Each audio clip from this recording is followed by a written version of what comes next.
Dispute arise हुआ, देखो ना बच्चों मैं क्या करूँ, फॉर एग्जाम्पल मैंने राहुल सर ने आपस में एक एग्रीमेंट किया कि गिरीश सर, राहुल सर, हम आपस में एग्रीमेंट कर रहे हैं कि फ्यूचर में हमारे बीच में कोई भी, yes Om, Om you are also right, negotiate करने वाला व्यक्ति, नेगोशिएटर जिसको हम कहते हैं, बरोबर है। तो फ्यूचर में हम दोनों के बीच में कोई भी अगर प्रॉब्लम अराइज हुआ, कोई भी डिस्प्यूट अराइज हुआ, तो हम उसको कोर्ट में न ले जाकर we will solve our problem by referring our case to arbitrator. अब बच्चों आपसे कुछ छुपा नहीं है, आपको मालूम है, आपको आइडिया है, नॉलेज है कि इंडिया में इतने सारे केसेस कोर्ट में पेंडिंग है कि सबको तारीख पे तारीख ही मिलती है, ऊपर से नए नए केस ऐड होते जाएंगे तो पता नहीं इनका डेट कब आएगा। तो कभी कभी क्या होता है, बिजनेस करने वालों को पता होता है कि डिस्प्यूट फ्यूचर में अगर हम कोर्ट में ले जाते हैं तो हमारा बहुत साल तक ये केस चलेगा। उससे अच्छा है कि हम आपस में एक एग्रीमेंट कर ले कि हम अपना केस कोर्ट में न ले जाकर कोर्ट द्वारा ही अपॉइंटेड पर्सन, तो कोई आलतू फालतू राह चलते वाला व्यक्ति नहीं रहता, कोर्ट से ही अपॉइंटेड पर्सन रहते हैं, one are working as arbitrators, middleman, मध्यस्थ, एंड वो लीगली दोनों पार्टीज को बुलाकर लीगली ये उनका सेटलमेंट करके देते हैं। कोर्ट में क्या होगा, मेरा वकील लड़ेगा, एडवोकेट लड़ेगा, राहुल सर का एडवोकेट लड़ेगा, जज सुनेगा, फिर जज को जो लगेगा फिर वह जजमेंट देगा जज, है कि नहीं, सालों निकल जाएंगे। उससे अच्छा है कि हमने आपस में एग्रीमेंट कर लिया कि we will not proceed legally through court but will proceed through arbitrators, बरोबर है। हमारे बीच में जो प्रॉब्लम अराइज हुआ है, let us refer to arbitration, या फ्यूचर में जो अराइज होगा we will refer it to arbitration. तो I hope you got the word arbitration, मध्यस्थ, एंड ये लीगली अलाउड है बच्चों इंडिया में, बरोबर है। They are actually appointed by government only, these are specialized legal people appointed by government. जैसा आपने नोटरी पब्लिक सुना होगा, government officer, one who is specially appointed for noting and protesting of bill of exchange, you know already all those things. Same way बच्चों ये legal issues के लिए arbitrators appoint किए जाते हैं।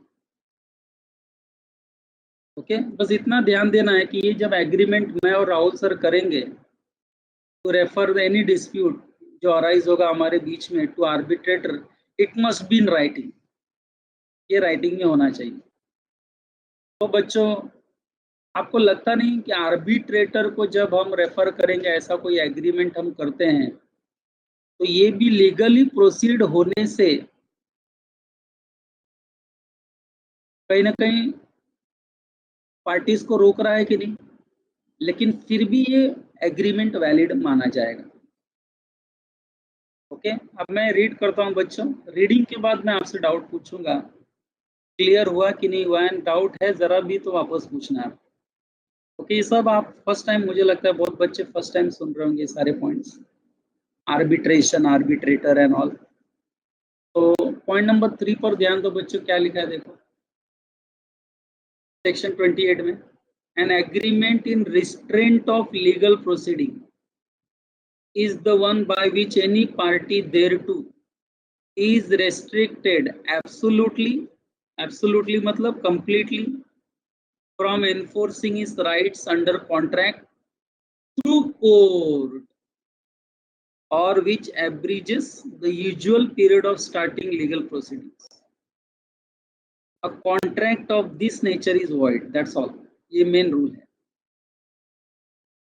एक व्यक्ति किसी दूसरे व्यक्ति के साथ एग्रीमेंट करता है उसको लीगली प्रोसीड होने से थ्रू कोर्ट, तो ये एग्रीमेंट दो लोगों के बीच में जो बना है वो एब्सोल्युटली वॉइड है। But to this agreement there are certain exceptions, and you can see the next line what is written. However, there are certain exceptions to the above rule.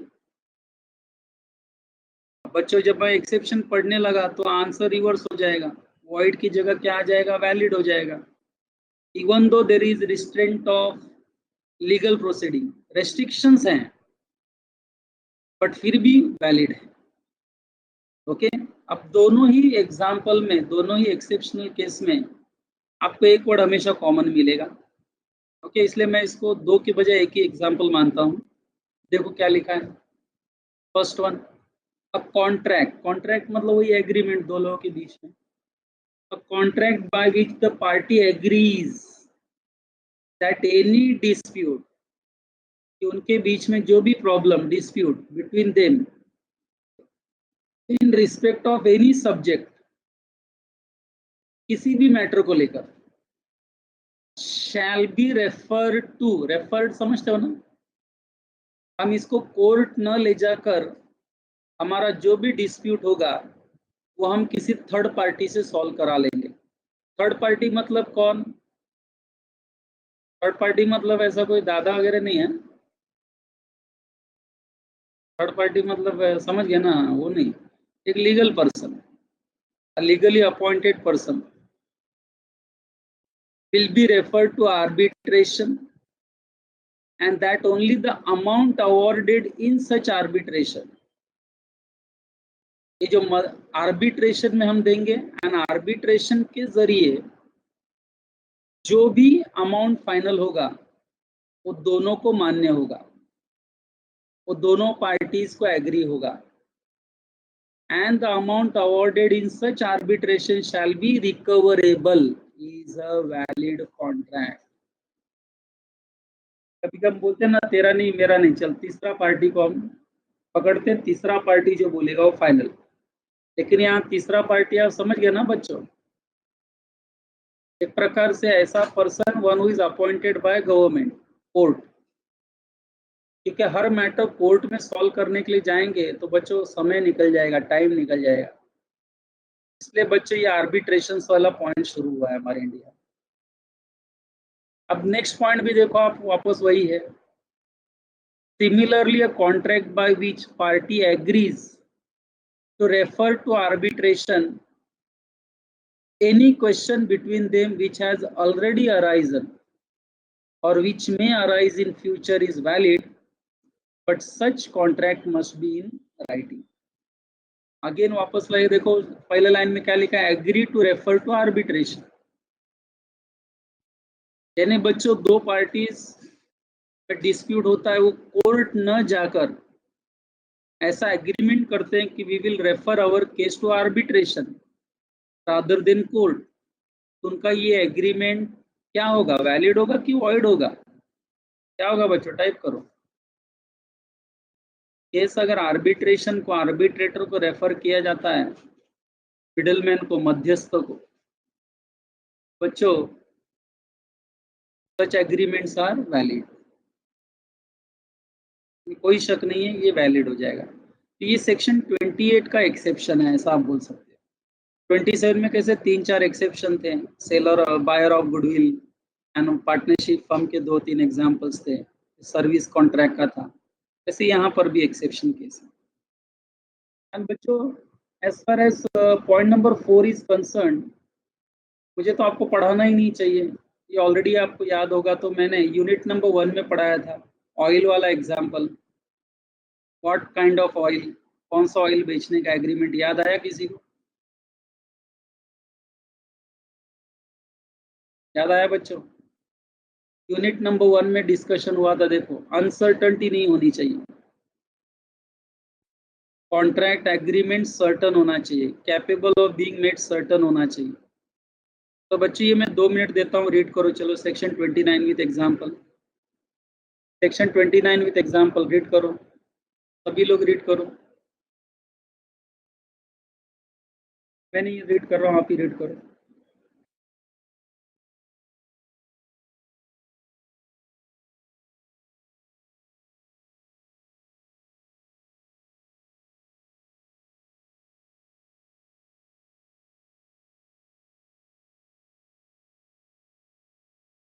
आपने हाल ही में टेस्ट दिया, यूनिट नंबर 1 पढ़ा जरूर होगा, उसमें आया था बच्चों ये पॉइंट।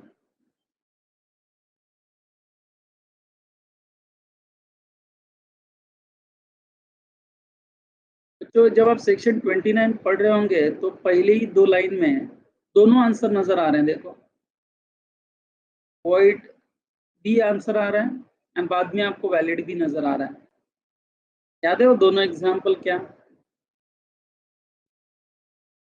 ए बी को बोलता है कि I will offer to sell you 100 tons of oil at so and so price.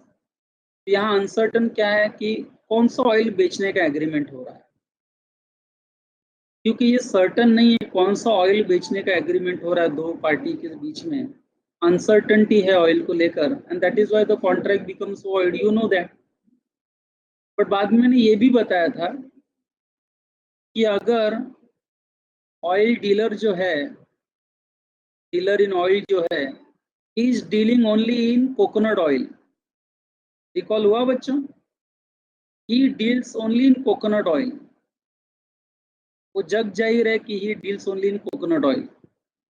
अब बताओ, अब ऐसा डीलर अगर किसी को एग्री करता है to sell 100 tons of oil, तो आपको क्या लगता है बीइंग अनसर्टन वॉइड हो जाएगा? It is capable of being made certain, it is capable of being made certain. I hope you got my point. Okay, वही लिखा है बच्चों, दोनों एग्जाम्पल के साथ दिया है, बहुत ही इजी है। पॉइंट नंबर 4, आप डाउट पूछेंगे तो भी मैं क्लियर नहीं करूंगा इधर, एकदम सिंपल। ओके, सेक्शन 29 में डाउट पूछना ही नहीं है आपने, वेरी सिंपल। तो बच्चों अब देख सकते हो, मैं जरा ऊपर जा रहा हूँ डायग्राम में जो हमने डिस्कस करे थे, देखो यहाँ देखो बच्चों 6, 7, 8, 9 यानी टोटल 1 to 9 हम जो भी डिस्कस कर रहे हैं बच्चों, अब तक एक ही आंसर आ रहा है हमारा, वॉइड। और expressly declared void agreements. Okay, अब 10 एंड 11 रह गया, उसमें बच्चों 10 एंड 11 में first I will try to discuss 11 point first. I hope you don't mind. Point number 11 में पहले डिस्कस करूंगा। पॉइंट नंबर 11 में क्या हेडिंग है, जरा पढ़ो एक बार क्या लिखा है, देखो सेक्शन 56। 10 नहीं, 10 हम बाद में डिस्कस करेंगे, wagering agreement, agreements to do impossible act. बच्चों कुछ समझा, कुछ याद आया? Star example, star counting example. A ने बी को एग्री किया कि तुम्हारी मरी हुई बीवी को मैं जिंदा कर दूंगा, इतना पैसा दे दो, कुछ याद आया? Treasure by magic, very good Abhishankar. Any agreement to discover treasure by magic, है कि नहीं? 2 घंटे में मैं इंडियन ओशियन स्विमिंग करके आ जाऊंगा।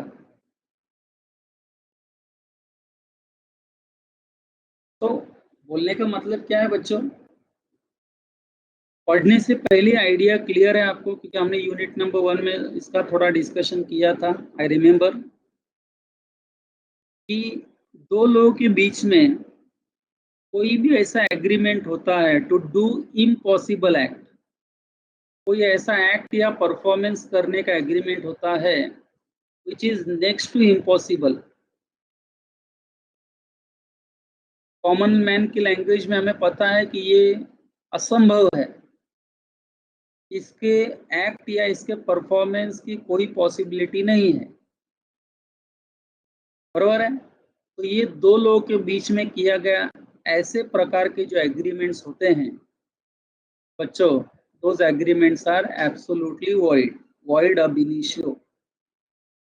फिलहाल मैं वॉइड अब इनिशियो बोल रहा हूँ, फिर बाद में मैं थोड़ा और डिटेल में जाऊंगा। ओके, वॉइड एग्रीमेंट्स हो जाएंगे and this is as per section 56। I hope you remember. A ने बी के साथ एग्रीमेंट किया कि आप स्टार्स काउंट करके बताओ कितने गैलेक्सी में स्टार्स हैं। I will pay you 10 crore rupees. अब बच्चों ये एग्रीमेंट का फैक्ट देखते ही पता चल रहा है कि इसके अंदर जो परफॉर्मेंस है that is next to impossible, possibility नहीं है, बरोबर है। तो बच्चों such type of agreements are treated as void agreements. Matter यहीं पे खत्म हो गया, डिस्कशन देखा जाए तो यहीं पे खत्म है। लेकिन बच्चों यहाँ agreement to do impossible acts में बच्चों अगर मैं बाइफरकेट करना चाहूँ, देखो if you can agree with this, आपको ये एग्री होता है कि नहीं। देखो ऐसा भी हो सकता है ना कि दो लोगों के बीच में जो एग्रीमेंट हुआ, स्टार्स वाला एग्जांपल ले लो, स्टार्स काउंट वाला, इसको हम कहते हैं initial impossibility, impossible from very beginning, initial impossibility, initial impossibility. And बच्चों एनी एग्रीमेंट जिसमें हमें पता चल जाए कि इनिशियल इम्पॉसिबिलिटी पर बेस्ड है बच्चों, उसी वक्त वो वॉइड अब इनिशियो हो जाएगा। Initial impossibility, I hope you get my point. To discover treasure by magic, पता it is next to impossible, okay. तो इट इज इनिशियल इम्पॉसिबिलिटी जिसको हम कहते हैं, परफॉर्मेंस इज नॉट पॉसिबल।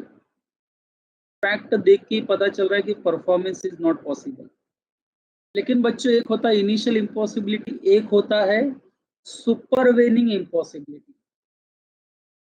क्या वर्ड यूज किया बच्चों मैंने? सुपरवेनिंग इम्पॉसिबिलिटी, और you can say subsequent impossibility. मतलब दो लोगों के बीच में जो एग्रीमेंट हुआ, देखो बच्चों ध्यान से सुनो, उस वक्त उसके अंदर जो एक्ट या परफॉर्मेंस था वो पॉसिबल था, पॉसिबल था। लेकिन आगे चल के ऐसा कुछ हुआ कि now the act has become impossible. कुछ याद आया बच्चों? मैंने एग्जाम्पल दिया था, बहुत famous example. Yes, very good. Priya ने इमीडिएटली लिख दिया है, वेरी गुड। हॉर्स वाला एग्जाम्पल लांस, वेरी गुड, क्या बात है। शादी वाला एग्जाम्पल भी मैंने बताया था। ए ने बी के साथ शादी का प्रॉमिस किया कि हम आने वाले दिसंबर में शादी करेंगे। तो ये एग्रीमेंट में कुछ आपको इम्पॉसिबल लगा क्या? नहीं, एक वैलिड एग्रीमेंट है। एक व्यक्ति दूसरे व्यक्ति के साथ शादी करने का कॉन्ट्रैक्ट कर रहा है। लेकिन बच्चों दिसंबर में शादी होनी थी, नवंबर में एक पार्टी की डेथ हो गई। अब बताओ शादी होनी पॉसिबल है क्या? नहीं। तो आप इस एग्जाम्पल को क्या कहोगे बच्चों, इनिशियल इम्पॉसिबिलिटी या supervening impossibility? Yes Abhishankar, you are also right. Caught fire before delivery of goods. I have promised to deliver the goods on time on particular date, but before the date comes या date आने से पहले factory में आग लग गई, and now I am unable to supply the goods or deliver the goods. You are right, perfect. So what I mean to say is, मेरा बोलने का मतलब क्या है बच्चों, समझ लो, चाहे इनिशियल इम्पॉसिबिलिटी हो चाहे सुपरवेनिंग इम्पॉसिबिलिटी हो, दोनों ही केस में सेक्शन 56 क्या कहता है? The contract is absolutely void, contract is absolutely void. Supervening impossibility, very famous word है। बहुत लोग पूछेंगे सर सुपरवेनिंग मतलब सब्सिक्वेंट, सब्सिक्वेंट मतलब आगे चलकर। जब एग्रीमेंट किया तब ठीक था, वैलिड था, लेकिन आगे चल के वॉइड हो गया, and the reason is the act is now becoming possible. मुझे लग रहा है कि ये भी आपको समझ में आ रहा होगा बच्चों। मैं जैसे लिख के समझाता आपको, तो मैं लिखता यहाँ कि agreement to do impossible act divided in two parts, initial impossibility, supervening impossibility. Initial impossibility में मैं क्या लिखता हूँ? Void ab initio. क्या void ab initio, and supervening impossibility में मैं क्या लिखता हूँ, void contract. I hope you are getting this point. तो मैंने सेक्शन 56 शुरू किया, वेजरिंग एग्रीमेंट में बाद में पढ़ाने। बच्चों अब इसको लेकर कहीं कुछ रीडिंग मटेरियल है कि नहीं, आगे देखते हैं, लेट अस सी। कुछ है क्या, देखते हैं। वेजरिंग एग्रीमेंट के बारे में है। नहीं दिया नहीं है, देखो वो कंप्लीट कर दिया मैंने, लेकिन I cannot see any notes on that. I think आगे हो सकता है, मे बी आगे की यूनिट्स में हो सकता है, बट मैंने पढ़ा दिया बच्चों आपको। ऐसा मैं डिक्लेयर कर रहा हूँ कि मैंने वो पढ़ा दिया आपको। अगर आगे के सेक्शन 56 है ना, right now we are under section 30, 29 30 में चल रहा है हम लोग से, वो सेक्शन 56 है, तो इसका मतलब आने वाले यूनिट्स में आ सकता है वो। बच्चों आ जाएगा तभी, डाउट नहीं आना चाहिए आपको, क्योंकि मैंने पूरा डिटेल में डिस्कस कर दिया है। Okay, now let us concentrate on wagering agreements. बच्चों वेजरिंग एग्रीमेंट्स क्या है, सेक्शन 30। आप इसे वेरी वेरी इंपॉर्टेंट मार्क करो, सीए स्टूडेंट्स। मैं एक दो मार्क यहाँ से कंपलसरी बोल सकता हूँ, आपको पूछा जाएगा। एंड सीए स्टूडेंट्स, एक क्वेश्चन कंफर्म हो सकता है इसको, शॉर्ट नोट हो सकता है, theoretical क्वेश्चंस हो सकता है। What do you mean by wagering agreement? What are the essentials of wagering agreement? Okay, मैं CS एंड CA दोनों के लिए बोल रहा हूँ कि this is going to be a very very important part. Okay, जितना कॉन्सेप्ट क्लियर रहेगा बच्चों, उतना आपको ये समझ में आ जाएगा, मतलब लिख पाएंगे आप लोग। You can write it in your own words. Add करने का तो कोई मतलब नहीं है यहाँ पर। पढ़ाई के लिए मेहनत तो सब करते हैं, लेकिन स्मार्ट स्टडी कौन करता है? प्री एग्जाम ऐप के साथ बनाइए अपनी तैयारी super smart. Pre exam app देता है वाइड रेंज के एग्जाम्स की तैयारी, जैसे JEE, NEET, CAT, CA foundation, CS CSEET, banking, railway, SSC, MBA entrance, SYJC com, TYB com और भी बहुत कुछ। Chapter wise tests and mock tests, detailed performance analysis, और अब तैयारी होगी एकदम परफेक्ट। कहीं भी कभी भी पढ़ाई करें, और एक विशाल क्वेश्चन बैंक आपकी तैयारी को बनाए आसान। इंस्टेंट इवैल्यूएशन से तुरंत जानिए अपनी परफॉर्मेंस और पाएं पर्सनलाइज्ड फीडबैक। तो अब देरी किस बात की? प्री एग्जाम ऐप डाउनलोड करें और अपने नाम से रजिस्टर्ड करें, और एक विशाल क्वेश्चन बैंक बिल्कुल फ्री, और अपनी सफलता की कहानी लिखें। लिंक डिस्क्रिप्शन में है। प्री एग्जाम ऐप स्मार्ट कोई तैयारी मतलब का नहीं है साथी। यहाँ पर, इतना रीड कर लो कि you can write 80 to 90% what is given in the textbook or in your CA Institute material. Okay, student. So let us start. मैं इसको 10 मिनट और पढ़ा रहा हूँ, पूरा नहीं हो पाएगा आज, and then last 10 minutes we will be giving for doubt solving. Some students are having doubts, so first I will clear those doubts, whatever doubts you have. Concentrate student, wagering agreement. Normally जब wagering हम बोलते हैं, normally है बच्चों, we don't use the word wagering contracts. Don't use the word wagering contracts. We normally use always we use the word wagering agreements. इसका मतलब void ab initio. I hope you remember void ab initio. Offer plus acceptance तो है, but it is not enforceable by law. Okay, उसका मतलब यही है। अब बच्चों आप बोलेंगे वेजरिंग एग्रीमेंट क्या? जाहिर बात है, जब एग्रीमेंट वर्ड है तो दो लोगों के बीच में एग्रीमेंट है ये। बच्चों एकदम सिंपल वर्ड में पहले यूज करता हूँ आपको कॉन्सेप्ट पूरा क्लियर करने के लिए। आपने सुना होगा दो लोग बेटिंग करते हैं, बेट लगाते हैं, बेट लगाते हैं, सुना है ना, शर्त लगाते हैं, बेटिंग करते हैं। बच्चों बेटिंग का नेचर क्या है? जब दो लोग बेट करते हैं, यानी दो लोगों के बीच में एग्रीमेंट होता है, जिसमें एक हमेशा जीतेगा, एक हमेशा हारेगा, ये कंफर्म है। जब हम बेटिंग बोलते हैं ना, शर्त लगाते हैं, तो बच्चों उसमें एक या तो विनिंग साइड होगा एंड एक लूजिंग साइड होगा।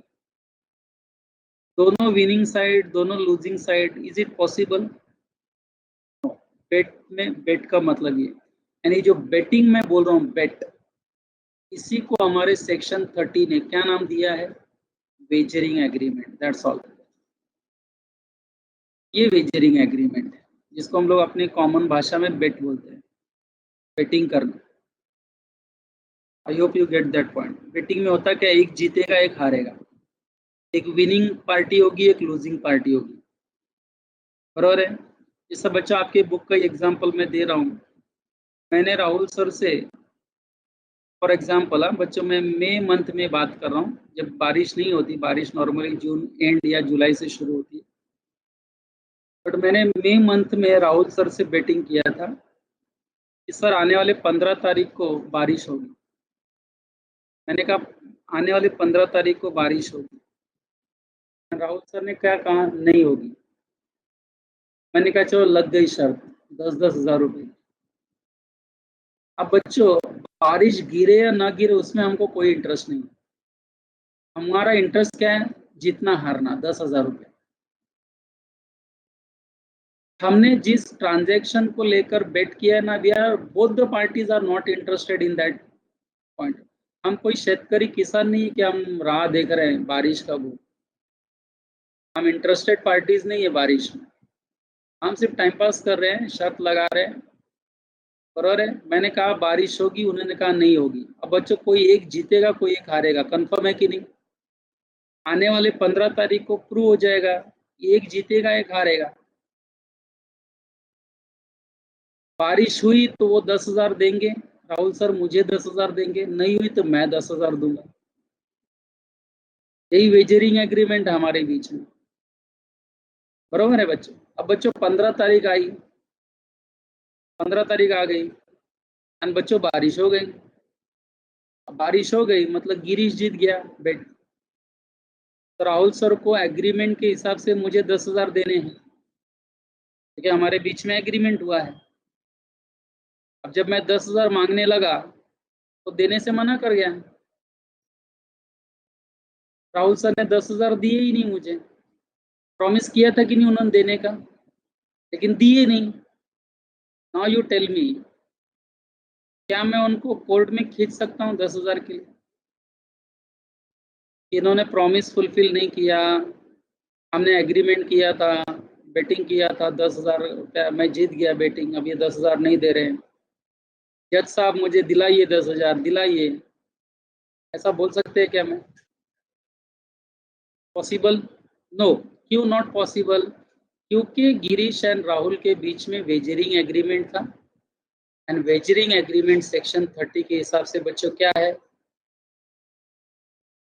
सेक्शन 30 के हिसाब से वेजरिंग एग्रीमेंट्स आर, चलो टाइप करो, आर void, एंड void मतलब can not be enforced in the court of law. यहाँ एग्रीमेंट जरूर हो गया, एक जीत भी गया एक हार भी गया, लेकिन जब पैसे रिकवर करने की बात आई, केस नहीं हो सकता। यही तो बच्चों मेन पार्ट है वेजरिंग एग्रीमेंट का। I hope you are understanding the concept, I hope you get the concept.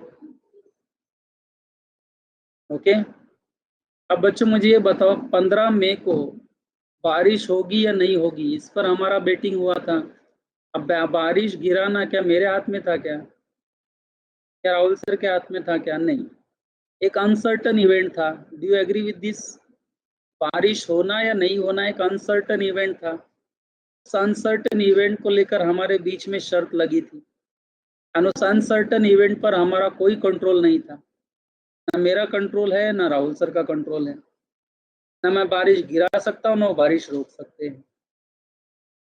और बारिश में हम दोनों पार्टी का कोई इंटरेस्ट नहीं है, हम सिर्फ ये देख रहे हैं कि मैं जीतना चाहता हूँ, वो हार गए, वो सोच रहे कि मैं जीतूंगा गिरीश सर हार जाएंगे। ओके, यानी बोलने का मतलब इतना सारा डिस्कशन मैं क्यों कर रहा हूँ, जब मैं वेजरिंग एग्रीमेंट का मीनिंग पढ़ूंगा बच्चों, सारी चीजें आपको उसके अंदर समझ में आ जाएंगी। देखो हर चीज जो मैं बताई आपके साथ अभी डिस्कस की 5 मिनट में। बच्चों सारी चीजें आपके सामने होंगी, देखो जरा। एन एग्रीमेंट बाय वेजर, भाई वेजरिंग को वेजर भी बोलते हैं। An agreement by way of wager is, बच्चों क्या लिखा है, वॉइड एंड फुल स्टॉप है, देखो मैटर ही खत्म। जहां पर किसी भी एग्रीमेंट का नेचर वेजर वाला आया, वेजरिंग टाइप हुआ, बेटिंग वाला हुआ, एक जीतेगा एक हारेगा, अनसर्टन इवेंट है, बराबर है, तो समझ जाने का that agreement is absolutely void. आप इसे वॉइड अब इनिशियो भी लिख सकते हो।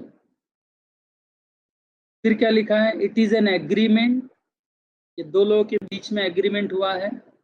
It is an agreement involving payment of sum of money. अब मेरे एंड राहुल सर के बीच में क्या हुआ था, एग्रीमेंट टू पे certain some of money. What is that money, 10,000। बारिश हुई तो 10,000 देंगे, नहीं हुई तो मैं दूंगा 10,000। Involving payment of sum of money upon determination of an uncertain event. बच्चों बारिश या अनसर्टन इवेंट है, स्पेशली मई मंथ में। अब जुलाई अगस्त में हम बोलते हैं बारिश 15 तारीख को, तो पॉसिबिलिटी भी है क्योंकि रेनी डेज है, रेनी सीजन चल रहा है।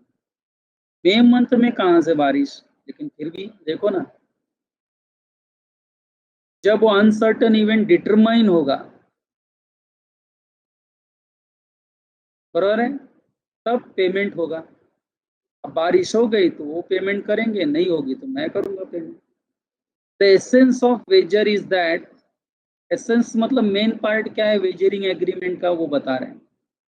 The essence of wager is that each side should stand to win or lose। या तो जीतेगा या तो हारेगा, दोनों जीते दोनों हारे ये पॉसिबल ही नहीं।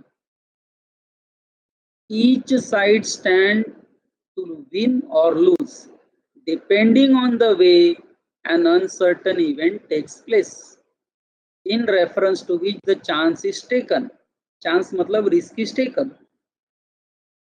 and in the occurrence of which, जिसके अकर होने पर neither of the party has legitimate interest। बच्चे ये बताओ बारिश में हमको इंटरेस्ट था क्या दोनों को, नहीं बिल्कुल नहीं। मई मंथ में बारिश गिरे नहीं गिरे क्या फर्क पड़ता है हमको, we are actually not interested, we were only interested in winning and losing, कि कोई एक जीतेगा कोई हारेगा। बोथ द पार्टीज, बारिश होने नहीं होने में कोई इंटरेस्ट नहीं। इंटरेस्ट किसको रहता है, फार्मर को। वो राह देखता है कब बारिश हो, अच्छा मानसून आए, अच्छा प्रोडक्शन हो क्रॉप्स का, फूड ग्रेन्स का। हम लोग टाइम पास कर रहे हैं बच्चों, ये तो टाइम पास चलो एक तरह से। एग्जाम्पल देखो, वही जो मैंने बताया बच्चों, वही एग्जाम्पल है, इतने कि मैंने गिरीश और राहुल नाम लिख दिए, बताया है वही एग्जाम्पल। देखो क्या लिखा है, ए agrees to pay ₹50,000 to B if it rains and B promises to pay the like amount, like मतलब same amount to A if it does not rain। सीधी बात है, बेटिंग लग गई, शर्त लग गई है दो लोगों के बीच में। अब ये दोनों के बीच में, ए एंड बी के बीच में जो एग्रीमेंट हुआ है बच्चों, आप उसको कौन सा एग्रीमेंट डिक्लेयर करेंगे, वेजर वाला एग्रीमेंट है, वेजरिंग एग्रीमेंट है, सवाल ही नहीं। The agreement will be by way of wager, but this line is very important. If one of the parties has control over the event, the agreement is not a wager। बच्चों मैं कब से क्या कह रहा हूं कि जिस अनसर्टन इवेंट को लेकर दो लोगों के बीच में एग्रीमेंट होता है, उस अनसर्टन इवेंट पर दोनों पार्टीज का कोई कंट्रोल नहीं होना चाहिए, ऐसे ही बोला ना मैंने। बट आपका इस एग्जाम्पल में लास्ट लाइन कुछ आपको और भी बता रहा है, कुछ और बताने का कोशिश हो रहा है। मान लो कि बेटिंग में एक पार्टी को जिस इवेंट को लेकर एग्रीमेंट हुआ है, जिस अनसर्टन इवेंट को लेकर बच्चों एग्रीमेंट हो रहा है, उसमें एक पार्टी का कंट्रोल है बट अदर पार्टी का कंट्रोल नहीं है, तो by nature this is not treated as wagering agreement. I repeat, this is not treated as wagering agreement. Can you give the example? आपने कुछ फिल्में देखी होंगी, न्यूज़ देखे होंगे, ये लाइन क्या जस्टिफाई करता है? बहुत फेमस है, इंडिया में बहुत फेमस है होगी। महेंद्र सिंह धोनी ने अभी रिटायरमेंट भी ले लिया।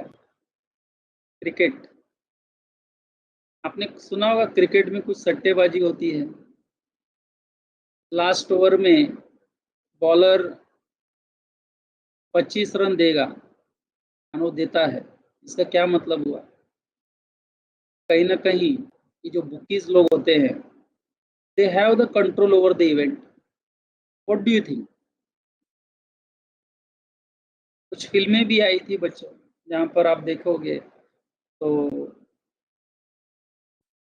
बेटिंग होती है अनसर्टन इवेंट को लेकर, लेकिन एक पार्टी का उस इवेंट पे कंट्रोल होता है, वो जैसा बोलता है वैसा चलता है, तो फिर आप उसे वेजरिंग एग्रीमेंट नहीं कर सकते, मतलब वहां केस होने का चांस है।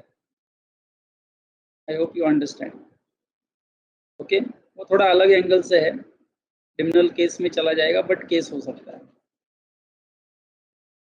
यहाँ बच्चों वेजरिंग एग्रीमेंट जब हम जनरली बात करते हैं, तो जिस अनसर्टन इवेंट को लेकर दो लोगों के बीच में बेटिंग होती है ना, उस अनसर्टन इवेंट पर दोनों पार्टीज की कोई कंट्रोल नहीं होनी चाहिए। That is the essence part of your wagering agreement, ऐसा मैं बोलना चाहूँगा। तो बच्चों ये डिस्कशन कल कंटिन्यू होगा, हम कंटिन्यू करेंगे इस डिस्कशन को। यस, तो मैं सबसे पहले प्रिया का डाउट ले रहा हूँ। प्रिया, क्या डाउट था, वापस लिखो। आपका एक क्वेश्चन था टेस्ट में, वर्ड शायद आपने टाइप किया था। हाँ, अभिशंकर क्या डाउट है? वन पार्टी का कंट्रोल हुआ तो वैलिड हुआ क्या contract? No Abhishankar, it's not about valid contract. जो गलत है वो गलत तो है ही ना, मैच फिक्सिंग गलत है तो गलत है। हाँ, यहाँ वैलिड न बोलकर हम बोल सकते हैं कि एक प्रकार से धोखाधड़ी का मामला केस हो सकता है। You are having control over the event and फिर भी आप उनसे बेटिंग कर रहे हो, एक धोखाधड़ी की केस हो सकती है, लेकिन गलत चीज है। और वेजरिंग एग्रीमेंट में क्या होता है, कोर्ट में जाएगा ही नहीं मैटर। यहाँ कोर्ट में जाएगा ये बताते हुए कि इसमें हमारे साथ धोखा हुआ है। I will be discussing that point, don't worry, again I will discuss. हाँ प्रिया, परसों नेम, बरोबर है। एक्चुअली बच्चों जब हम एग्रीमेंट बोलते हैं ना, एग्रीमेंट्स दो प्रकार के होते हैं। एक जिसको हम कहते हैं agreement in rem, REM, agreement in rem, and एक होता है agreement in personam. When we use the word agreement in personam, that means, नाम से ही समझ में आता है कि एक व्यक्ति दूसरे व्यक्ति के ऊपर पर्सनली केस कर सकता है। नाउ मेरा एंड दोषी सर का कॉन्ट्रैक्ट हुआ है, हमारे बीच में ही कॉन्ट्रैक्ट हुआ है, तो अगर मैंने प्रॉमिस फुलफिल नहीं किया तो दोषी सर पर्सनली मेरे ऊपर केस कर सकते हैं, बराबर है, पर्सनली मेरे ऊपर केस कर सकते हैं। He has right in personam, मतलब दोषी sir has right in personam that मेरे ऊपर पर्सनली केस कर सकते हैं। जैसा कि मैं आपको बताऊं, बायर ने टाइम पर पैसा नहीं दिया सेलर को, तो सेलर को किसके अगेंस्ट राइट मिलेगा? ओनली अगेंस्ट बायर या against whole world? Priya, you have to answer. सभी लोग सुनो, लेकिन ये सबका डाउट हो सकता है कि buyer is not paying money, seller gets the right to file suit on buyer, that means he gets the legal remedy against buyer or against whole world? Against buyer. When he gets right against buyer to file a suit, this is rights in personam. And when he gets the right against whole world, that is right in rem, R-E-M, rem, rights in rem. Is that okay? अब बच्चों for example Vasai में मेरा flat है, I am the owner. अब बताओ, being owner I have the right against whole world. किसी की हिम्मत है क्या मेरे से वो घर ले ले? मेरा है वो. कोई भी लेगा तो मैं उसके खिलाफ केस कर सकता हूँ. I have right against whole world because वो घर मेरा है. ओके, बट जहां पर्सनली हम किसी के ऊपर केस करते हैं, that is rights in personam. And when you get legal right against whole world, that is called right in rem. Okay Priya, और क्या doubt? Are you getting my answer? Sir ये हमारे सिलेबस में नहीं है. यस, मैं देख रहा हूँ, मैंने पूरा एक एक सेंटेंस पढ़ लिया, बट कहीं पर भी दिया नहीं. But Priya, are you CA student और सीएस? आर यू सीए और सीए स्टूडेंट? हाँ, मैं आपको बता दूं, आप पुराना स्कैनर वगैरह पढ़ेंगे ना सीए का, जहाँ पे ऑब्जेक्टिव आता था पहले, MCQs. even though it was not in the syllabus, but still the questions were asked. That is actually the concern point. Concern की बात है कि हाँ, मैं वही बोलना चाह रहा हूँ कि even though it was not given in your CA Institute material, but still the questions were asked on this point when they used to ask MCQs and all.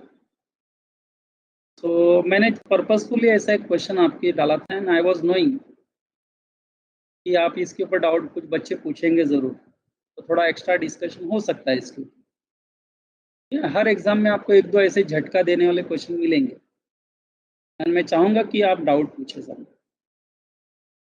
प्रिया, आपका डाउट सॉल्व हुआ? Right in personam, right in rem, लिख के रख दो. हाँ, REM, right in personam, right in rem. Okay, right against particular person, right against whole world. Okay, for example आपके पास two wheeler आ गई, मम्मी डैडी ने टू व्हीलर दे दिया आपको, आपके नाम पे रजिस्ट्रेशन हो गया. Now you tell me, right in personam और राइट इन रेम? रेम. कोई भी तुम्हारा गाड़ी अगर कुछ प्रॉब्लम करता है तो you get legal right against that person. That means you get the right against whole world. Okay, but husband wife में डिवोर्स होता है तो राइट इन पर्सोनेम या right in RAM?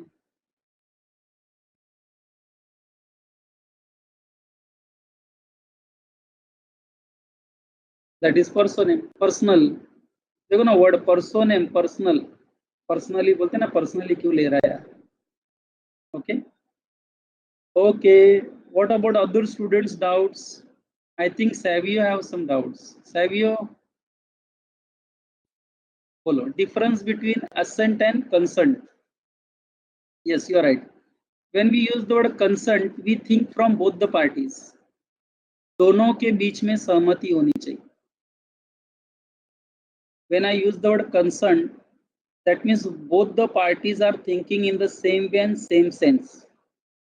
And when I use the word assent, that means मैंने आपको offer दी है ये intention के साथ कि मैं आपका एक्सेप्टेंस ले सकूं. And when you give your acceptance, that is assent. And consent is always from both the parties' point of view, and assent is from single person. Have you?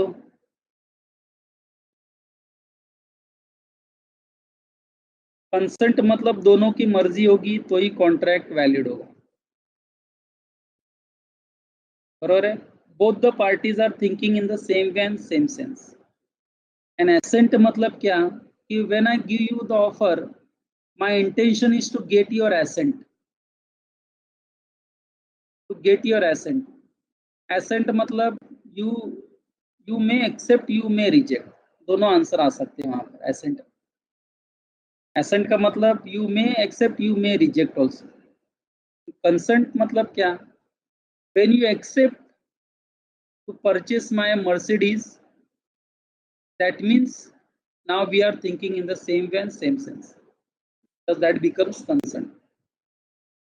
And बाद में देखा जाता है कि consent free है कि not free. Okay? हाँ साहब, ये क्या है लास्ट पैरा, क्या था केस वो, कुछ था, क्या था हम बोलो। कंसेंट मतलब मर्जी, क्या था एक्चुअली डाउट, अभी मेरे पेज नंबर क्या है 1.20, अभी मेरे पास वो बुक नहीं है। ठीक है, मैं देखता हूँ क्या था वो, देख सकते हैं थोड़ा पार्ट, क्या था case, LW versus MZW case है नहीं अभी मेरे पास।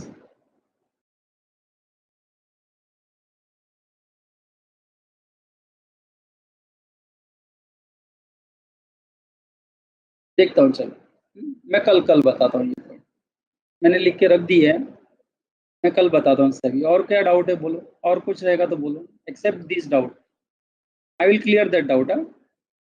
Tomorrow I will bring book and I will clear that doubt. And what about other students? Even they may ask doubts. ठीक है सभी, कल आपका क्लियर हो जाएगा डाउट, डोंट वरी।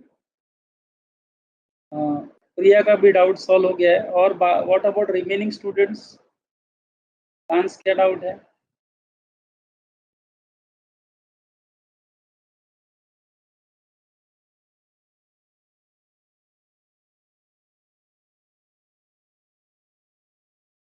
ओके ठीक है student, so will meet tomorrow. Okay, topic कल खत्म हो जाएगा ये, एंड आई थिंक मुझे लगता है यूनिट नंबर 4 स्टार्ट हो जाएगा अपना। आपका देखेंगे ना तो आधा book is only Indian contract act. मुझे लगता है ये मंथ में ये टॉपिक पूरा कंप्लीट होके सेकंड टॉपिक हम स्टार्ट करेंगे। Remaining 2 topics are very small topics, sale of goods act and जल्दी हो जाएगा। और नेक्स्ट वीक से हम ज़्यादा लेक्चर्स भी ले रहे हैं, क्योंकि बहुत सारा मैथ्स भी कंप्लीट हो रहा है ना, तो ज़्यादा टाइम देंगे अभी मुझे। So don't worry about portion हो जाएगा बच्चों, उसका टेंशन नहीं।